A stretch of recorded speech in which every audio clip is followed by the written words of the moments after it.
Fala, meus queridos, sejam muito bem-vindos aqui ao canal. Como você bem sabe, o ano está meio que acabando, né, meus amigos? Falta só um pouquinho. Aí o governo do Luiz Inácio, ele tem que tentar mostrar algum trabalho. Afinal de contas, ele disse que o grande problema da sua administração é tão somente a comunicação do governo em passar para as pessoas as ações positivas que ele, Luiz Inácio, e seu qualificado ou melhor dizendo, né, meio que criminoso. Não, tô brincando. Os ministros que o Lula escolheu não prestam para nada, precisam então mostrar novidades positivas para este final de ano. Aí o IBGE fez uma pesquisa e nosso querido Bolsonaro fez uns comentários que eu tenho certeza que você gostaria de fazer para o país inteiro. Pois bem, vou mostrar aqui o que o Bonorito disse a respeito da pesquisa do IBGE e também falar um pouco aí sobre algumas palavras ditas pelo advogado do Braga Neto, certo? Então eu peço o teu like, o teu compartilhamento, muito importante. Dá uma checada no sino das notificações, beleza? Se gosta do trabalho, você pode verificar aqui, ó, embaixo no primeiro comentário fixado deste vídeo, e lá tem o meu Pix, e o Pix é o e-mail doiparuil@gmail.com. Se estiver me conhecendo hoje, se inscreve aí. Tamo junto, vamos lá. O Bolsonaro disse aquilo que todo mundo, em dado momento de sua vida, gostaria muito de falar. A taxa do desemprego é mentira do IBGE, afirma o Bolsonaro. É, meu amigo, ele estava lá na Auriverde e, dentre outras coisas, disse assim, que é uma mentira essa taxa histórica, né? Desde que se começou a fazer a contagem trimestral em 2012, chegou-se ao número de 6,1% de desempregados na nação. Mas você para e pensa assim, olha, eu já fui em tudo que é canto, tem um parente em algum lugar, tem um conhecido do outro, e sempre tem aquela pessoa que não consegue arrumar trabalho. Você já passou por isso, você já viveu isso. E por que que acontece? De forma bem resumida, meu querido amigo, funciona assim. Existe uma faixa de pessoas, muitos milhões, dezenas de milhões de brasileiros, que simplesmente não entram no cálculo do desemprego. É, meu amigo, é assim que funciona. E te digo, o número é maior do que 60 milhões de brasileiros. É, para tu ver. Por essa razão, Bolsonaro disse assim: quem não procura emprego para o IBGE está empregado. Aqui Bonorito só se equivocou na forma de expressão, mas ele está correto. Quem não procura um trabalho, desistiu de procurar trabalho, simplesmente entra numa categoria específica que é mais ou menos assim: pessoas que não querem trabalhar, pessoas que não estão procurando emprego. Então elas não contam como sendo desempregadas. Ô Will, mas esse número aí não seria de idosos, crianças? Espera que eu já te mostro e te adianto que não é. Também disse Bolsonaro assim: para quem recebe qualquer benefício social, como o Bolsa Família, não consta como desempregado. Está lá num outro grande grupo. Então sobra uma quantidade bem pequena de pessoas para saber se está empregado ou não. E essa mentira é corroborada pelo fato de ter aumentado o número de pessoas que procuram o seguro-desemprego. Falou Bolsonaro na rádio Auriverde. Aqui o Poder 360 fez a gentileza de colocar como é que é feita essa pesquisa. Ô meu amigo, é uma complicação que eu vou te dizer. Não parece fazer muito sentido e assim, é realmente bem complicado para quem olha e acaba acreditando nos números apresentados pelo IBGE. É realmente meio complicado de se entender. E aí o governo lançou o relatório, ou melhor, o IBGE lançou o tal do relatório, e as notícias estão dizendo, veja só, desemprego cai para 6,1%, a menor taxa da série histórica. E a série histórica trimestral começou em 2012. Resumindo, meu amigo, deixa eu te mostrar aqui. Se liga aqui, meu amigo, eu não vou ficar te mostrando um monte de números aqui, até porque senão ia ficar chato demais. Hoje, para o governo do Lula, o que existe na população brasileira de pessoas que estão aptas a trabalhar são 110,7 milhões de pessoas. Decora aí para nós. Desses 110, uns 103 ou 104 milhões de pessoas é que estão trabalhando, segundo o que o governo do Cachaça está dizendo. Então, essa diferença dos 110 para os 104 é que resulta nos ditos 6,1%. Ô Will, E os tais de mais de 60 milhões que tu falou agora há pouco no início? Bom, esses daí constam como sendo a população que não quer saber de trabalhar, ó, ou melhor, população fora da força de trabalho. Ah, aí você tá pensando assim, mas claro, isso daí é idoso, é criança, é aposentado, é esse tipo de pessoa assim que não tem condição de trabalhar mesmo. Não, meu amigo, isso aqui, esse número aqui de 66 milhões de brasileiros são de pessoas que estão aptas a trabalhar a qualquer tempo. Os idosos, crianças e por aí vai, eles estão fora desse número aqui. Se tu somar 110 mais 66, você vai chegar a 176. E a população brasileira é de 200 e alguma coisa de milhões de habitantes. Ou seja, as crianças e os idosos aposentados, eles estão em uma outra categoria. Então, meu amigo, é por essa razão que onde você vai sempre tem aquela pessoa que não consegue arrumar trabalho, mesmo com uma taxa de desemprego tão baixa. Entendido? Por essa razão que Bolsonaro falou o que falou. Então, meu querido, quando alguém for te dizer assim, não, o governo do Lula tá muito bom, é muito mamilo, gerou emprego, o país está crescendo, menor taxa de desemprego da história, é tudo uma questão de ajustar como se calcula, como que se chega nesses números, certinho? Falando aqui a respeito, então, do que disse o advogado do Braga Neto sobre Mauro Cid. Advogado do Braga Neto descarta delação premiada e chama o Mauro Cid de um mentiroso pra caramba. Mentiroso contumaz, olha só, cara. Então, ontem, em uma entrevista para a Globo, então o doutor disse assim que a delação é um meio de defesa e que só pode ser utilizado por alguém que é um criminoso, porque para fechar uma delação, obrigatoriamente tem que dizer assim: olha só, tá vendo esse monte de crime aqui? Eu cometi todos eles e sou um criminoso e, portanto, eu sei os meandros dos demais criminosos. Tá aqui, ó. Apresenta a documentação e aí se transforma no X9, no cagueto, no dedo duro, falando a respeito de como é que funcionava a organização criminosa.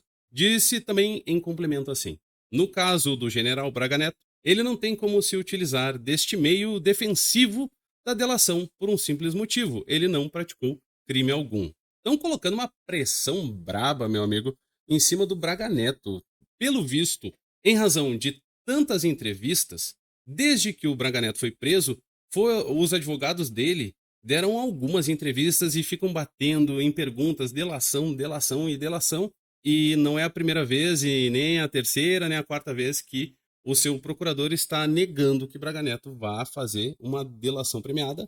E agora, de modo um pouco mais claro, ele disse assim: o Braguinha não é um criminoso, então ele não cometeu crime, portanto não há nada para ser delatado. Diferente do Mauro Cid, naqueles áudios vazados lá em março, falou assim: ah, eu fiz um monte de coisa errada, cometi vários crimes, vou pegar mais de um século de cadeia.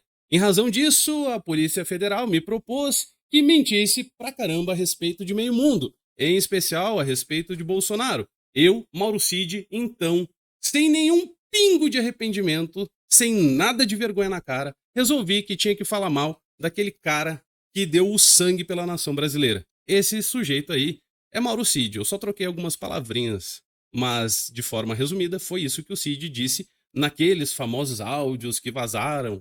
Você lembra muito bem. Ou seja, o doutor advogado do Braga Neto disse que Mauro Cid estava desesperado, pois cometeu crime pra caramba. Essa parte aí do crime pra caramba é adição minha, tá? E que ele mentiu o tempo todo. E só fez a delação depois de ficar 129 dias preso no spa. Era um spa, né? Podia andar a cavalo, correr, malhar, receber visita pra caramba. Tava muito bem aconchegado e próximo de casa, inclusive, pois era no setor militar urbano de Brasília. Aí perguntaram pra ele assim: tá, mas o doutor, é o seguinte, o que que o doutor aí tá achando a respeito da manutenção da prisão aí, né, de deixar o Braga Neto preso? O doutor recorreu, e aí? O Xandão já respondeu também. Disse assim o advogado: a decisão do ministro de manter a custódia do general Braga Neto era previsível, apesar da defesa entender que não há absolutamente nenhuma prova que justifique a sua prisão. Vamos aguardar o julgamento do recurso pela turma. Você lembra, né? São duas turmas, a primeira e a segunda, cada uma composta por 5 ministros, tendo o presidente como uma espécie aí de capitão, né? Ele dá o voto caso as duas turmas empatem em 5-5. Neste caso aí, o ministro Alexandre e outros 4 que compõem a mesma turma que ele vão acabar decidindo aí. E como todo mundo acaba lambendo as ideias e as preferências do ministro Chandex, vão acabar sim acompanhando o ministro Alexandre. E aí a manutenção da prisão do Braga Neto vai ser feita dessa forma. E ainda vai ser alegado aquele monte de coisa para justificar todos eles, os outros 4, puxando o saco da Alexandre. A realidade é essa, eu não vou ficar aqui mentindo para ninguém. E como vocês já sabem, a PGR disse que tem que manter o Braga Neto preso porque ele é perigosíssimo. O que ele fez de perigoso desde quando chegou no governo do Bolsonaro, ou melhor dizendo, desde que acabou o governo do Bolsonaro até hoje? Nada. Mas aí o Paulo Gonet, né, tem que fazer uns agradinhos aí pro Luiz Inácio, aí sabe como é que fica. Ele vai lá e vai dizer que tem que manter preso mesmo, é tudo que o Xandão quer ouvir, aí ele pega e mantém o Braga Neto preso. Diz aí o advogado dele assim também, o Cid prestou 11 depoimentos. Ele foi, voltou, mentiu, tentou corrigir a mentira, quando estava sob risco de perder a delação, porque ele é um mentiroso contumaz, veio com um novo ingrediente. Qual seja, né, meu amigo? Fala a história lá dos 100 mil reais entregues em caixas de vinho, depois em sacolas, em objetos aí de vinho. Na época aí que estourou essa história, até pensei, uai, mas agora o Braga Neto tá trabalhando, tá tão mal das pernas assim que tá trabalhando, entregando vinho. E aí ele utilizou o seu sistema de entrega de vinho para entregar dinheiro. Eu cheguei a pensar,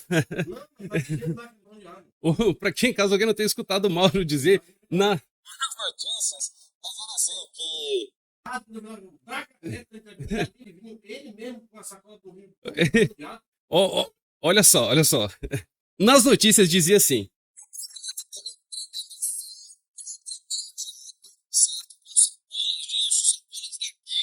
e, meu amigo, eu cheguei a pensar, mas será então que o Braga Neto ele tá fazendo vinho ilegal em casa? E aí ele tava entregando para os amigos, aproveitou a rota e entregou então o seu dinheiro para o golpe.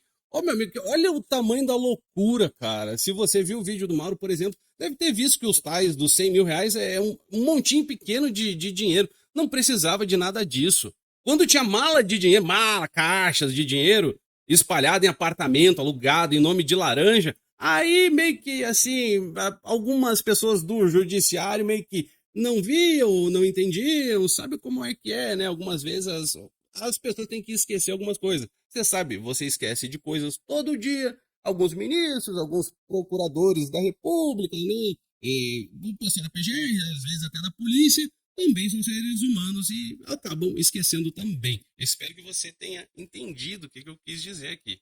Aí o advogado do Braga Neto disse também assim, que as mentiras do Mauro Cid, junto do trabalho da Polícia Federal, que é trabalho que a Polícia Federal faz, acabaram por induzir o ministro Moraes ao erro. A autoridade policial distorce os fatos e induz ao erro o Ministério Público e o ministro Alexandre. Ô, meu querido, olha, chamar aquele relatório de mais de 800 páginas que indiciou Bolsonaro e outros 36 de distorção dos fatos chega a ser um elogio, porque aquilo é uma loucura, uma insanidade sem precedentes. É lógico, né? O advogado do Braga Neto não poderia usar essas palavras, então, aí, meus parabéns, falou, finalmente alguém disse uma coisa que, por exemplo, eu e o Mauro a gente vem falando há bastante tempo. Se é que vocês me entendem, e eu espero que entendam, né? Vai dizer que o Xandão aí não tá sendo iludido pra tu ver o que acontece. Então, já nos encaminhando aqui ao final, o advogado do Braga Neto vai pedir uma acariação. Quer botar os dois face to face, cara a cara, pra ver aí, né, se o Mauro Cid, ele vai ficar com vergonha ou não vai, se ele vai sustentar cada uma das suas mentiras. Bom, honestamente, eu penso que o ministro Xandão não vai autorizar essa acariação, não neste momento processual, e também, caso aconteça, o Mauro Cid é um canalha mentiroso, meu amigo. Mentiu a respeito do Bolsonaro e de outros tantos. Ele vai sustentar cada uma das mentiras, como fez até então. Aí ele vai chegar na sua casa, vai chorar as pitanga, algum bro dele aí, um brother aí, vai ficar muito compadecido, e aí vai voltar aquela história de que foi mamilado lá na sede da Polícia Federal e outras cocitas nesse sentido, ok? Porque o lance do Cid não era falar a verdade, a realidade é que ele cometeu os crimes, e aí ele está dando um jeito de tentar limpar o rabo dele, e também de não incluir as pessoas que ele acabou incluindo, que é o seu pai e a sua esposa. Quase sobrou para as filhas. Por sorte ou com paixão do ministro Moraes, as meninas não foram inclusas. Tem uma que é mais velha, que até pediu no lance da história do cartão de vacina, falou: pai, pelo amor de Deus, não me envolve nesta montanha de fezes aí que você está fazendo. Então, olha só, o cara, por uma insanidade, acabou quase colocando até mesmo as suas filhas. E aí, no desespero completo, estando ele preso, vendo o seu nome aí, né, no noticiário com frequência, teve uma ideia: fazer uma delação mentirosa a respeito de meio mundo. Aí eu ia até falar um pouco mais a respeito de um outro assunto aqui, eu só vou falar aqui o título da matéria. Paulo Guedes, você lembra dele? Você sente saudade dele com o dólar a 6,19?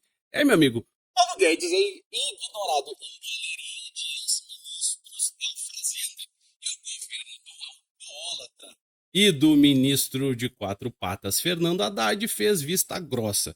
Eu tenho certeza que o Paulo Guedes é muito contente de não estar com aquelas outras, naquele hall de outras figuras meio complicadas da República Brasileira e principalmente não estar perto, ainda que em uma fotografia, do animal do Haddad. Então, meu amigo, deixa o teu like, faz um comentário, o que você achou dessas confusões aí envolvendo o Cid e das palavras do Bolsonaro sobre emprego na nação. Eu quero ler o que tu está pensando, certo? Compartilhe este vídeo, se inscreva se não for inscrito, doa no Pix. O Pix está aqui embaixo, aqui, ó, fixado no primeiro comentário, e é o e-mail. Pix é o e-mail doe para o will@gmail.com. Te agradeço do fundo do meu coração. Até o próximo vídeo. Tamo junto. Valeu, falou. Tchau, tchau.